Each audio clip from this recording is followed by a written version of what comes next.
Uşaklara deyini Bibliya hem boyamakiyada doğru dolu Gagavuz dilinin ruh hem kultura ilerlemesine açıkladı projektin başı İlya Karasini. Bilirsiniz Bibliya bu dünyanın en önemli kağıdı. O bizim sivilizasyamızı kurulu, kültürümüzü, ince azamatı, ta iyi anlayalım dini, can varlıklarımızı ta zengin yapalım dini, bilelim dünya içi, yaratıcı içi elbette bize lazım. Ama o dil sadece büyüklere, uşaklara da lazım. Zaten uşak dilinde bu kağıt çevirili. Bibli uşaklara dini var, çok resim güzel. Uşaklar varınca okusun. Daha çok tanısın sahibi içi, yaratıcı içi. Hem de tabir kağıtçık. Bugünü prezentasyonu olur. O boyama kağıtçı. Orada da var kısacık anlatma, hem uşaklar varınca bu ismi. Ayrı hem önemli dikkatlik materyalda verildi ona ki olsun ilin hem meraklın ailede onu okuma. Nişanıdı Almanya'dan projektin yardımcısı Yakov Kreker. O sayır ki bu sükiyatlar okuyan insanları dünyada yardım edecekler zeydeletme. Hem ana dilimizi zengin edecekler. Я очень рад быть здесь, потому что мы смогли в прошедшем году.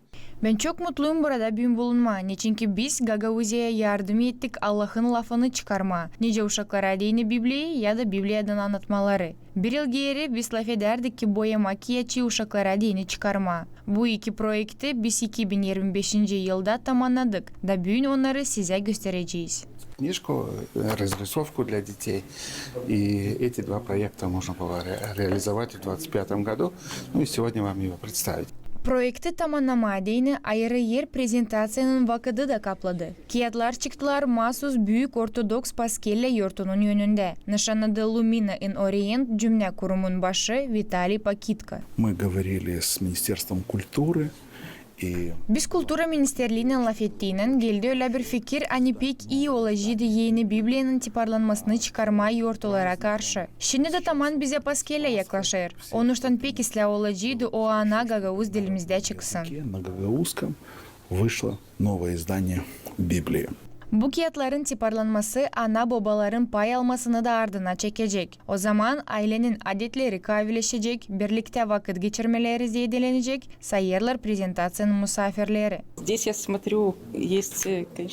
Burada ben görüyorum ki var ta kısa anlatmalardı. Ama sanırım en küçükler yalnız onları okuyamayacaklar. Okumak büyüklerin yardımının lazım olsun. Hani akşamlarla analar babalar makar ki yarım ya da bir saat bulsunlar uşaklarla bu anlatmaları okuma. Bu literatura süjetlerinde var üretmek hem terbiye edici taraf. Onuştan bu olacak lazımlı büyüklere de. Elbette ki bu yardım edecek ana dilimiz daha zengin olsun. İnsan daha çok kullansın onu. Biz görüyoruz hani eğer Biblia'yı çevirebilirseydiler ana dilimize. O zaman başka işler daha kolay. Projektin avtorları güvenli ki böyle yaptıklar yardım edecekler ilerletmeye dil sadece ruhun kavilmesini ama ana dilinin zenginletmesini de. Uşaklara dini literatura burada önemli pay alır. Anna Çabanova, Vyacheslav Kısa, Irina Rezunets, GRT Haberler.